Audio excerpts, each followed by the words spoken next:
গরমের চোটে টিকতে পারছি না, তাই চিন্তা করলাম যে কোন জায়গায় যে একটু জিরাইতে পারি বা একটু ঠান্ডা হতে পারি। দেখেন, আমি এমন একটা গাছের নিচে এসেছি। সেই গাছটা কত বছর আগের সেটা আমি জানি না, তবে এই গাছটা কিন্তু কী গাছ সেটাও কিন্তু আপনারা অনেকে জানেন না। তাই আমি আপনাদেরকে একটু দেখানোর চেষ্টা করছি। আমি নিজেও একটু ঠান্ডা হচ্ছি, পাশাপাশি আপনাদেরকে গাছটাও একটু দেখানোর চেষ্টা করছি। এই যে দেখেন, এই যে আমি কিন্তু কাছ থেকে দেখানোর চেষ্টা করছি যে আপনার এটা কিন্তু কাঁঠাল গাছের পাতা আপনাদেরকে দেখাইলাম। আর এই যে কাঁঠাল গাছের যে শিকড়টা দেখছেন, এই শিকড়টা এই যে আমার মনে হয় এই কাঁঠাল গাছটি মিনিমাম 60 থেকে 70 বছর বয়স হবে কাঁঠাল গাছটির। আর এই কাঁঠাল গাছের নিচে অনেকে হয়তো থাকতে চাইবে না বা দাঁড়াইতে চাইবে না, কারণ কাঁঠাল গাছের নিচে কিন্তু অনেক ময়লা। এই যে দেখেন, এই যে ময়লা, কিন্তু তারপরেও আমি এই জায়গায় এসে দাঁড়াইছি একটা কারণেই, মানে এখানে কোনো রোদ নেই, অন্য কোনো কিছু, মানে গরমের তাপমাত্রা নেই। আর এই গরমের তাপমাত্রা থেকে একটু স্বস্তির পাওয়ার জন্য আমি কিন্তু এই কাঁঠাল গাছের নিচে এসে দাঁড়িয়েছি। আপনারা যখনই চেষ্টা করবেন, যখন মনে করবেন যে না আপনার একটু গরম লাগছে বা অনেক খারাপ লাগছে, তখন চেষ্টা করবেন বাতাস না থাকলেও মানে গাছের নিচে দাঁড়ানোর জন্য। আর গাছ হলো প্রাকৃতিক সৌন্দর্য, প্রাকৃতিক জিনিস।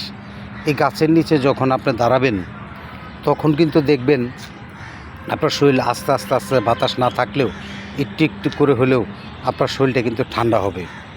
এখন শরীরটা যখন আপনি ঠান্ডা করতে চাইবেন বা করার চেষ্টা করবেন, তখন গাছের নিচে যদি না আসেন, আপনি যদি রোদের ভিতরে থাকেন, তাহলে কিন্তু আপনার শরীর কোনো সময়ের জন্য ঠান্ডা হবে না।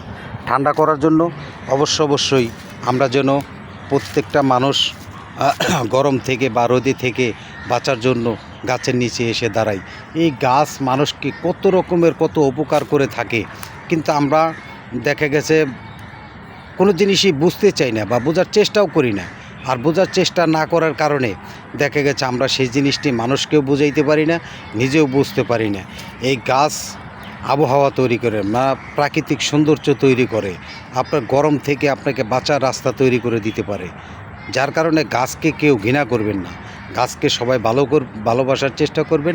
আরেকটি বিষয় হলো যে কারো বাড়িতে যদি কোনো পরিত্যক্ত কোনো জায়গা পড়ে থাকে, তাহলে আপনারা কাঁঠাল গাছ বা ইত্যাদি বিভিন্ন রকমের গাছ লাগাইতে পারেন। লাগাইলে দেখা গেছে সেই গাছগুলি আপনার একটা সময় দেখবেন আর আপনার আবহাওয়া তৈরি করবে, প্রাকৃতিক সৌন্দর্য তৈরি করবে।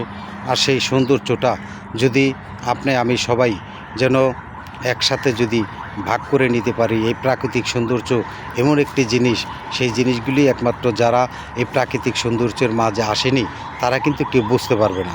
আমি আপনাদেরকে বলবো সবাই মানে গাছকে ভালোবাসতে, গাছের পাশে থাকার জন্যে।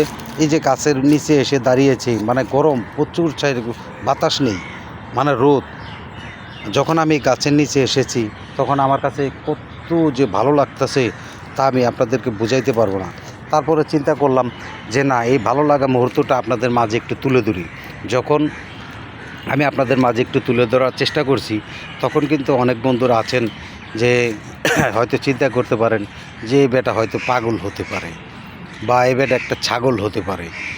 এটাও হয়তো আপনারা ধারণা করতে পারেন, কিন্তু আপনারা ধারণা করলেও সেটা আপনাদের অভ্যন্তরীণ বিষয়, কিন্তু আমার বিষয় না। কিন্তু আমার মনের ধারণা অনুপ্রেরণা জাগ্রত হয়েছে, যার কারণে আমি ভিডিওটি আপনাদের মাঝে তুলে ধরছি। অবশ্যই যদি ভালো লেগে থাকে সবাই গঠনমূলক কমেন্ট করে আমি সবাই যেন পাশে থাকতে পারি। সবাইকে ধন্যবাদ জানিয়ে আজকের মতন বিদায় নিচ্ছি। আসসালামু আলাইকুম।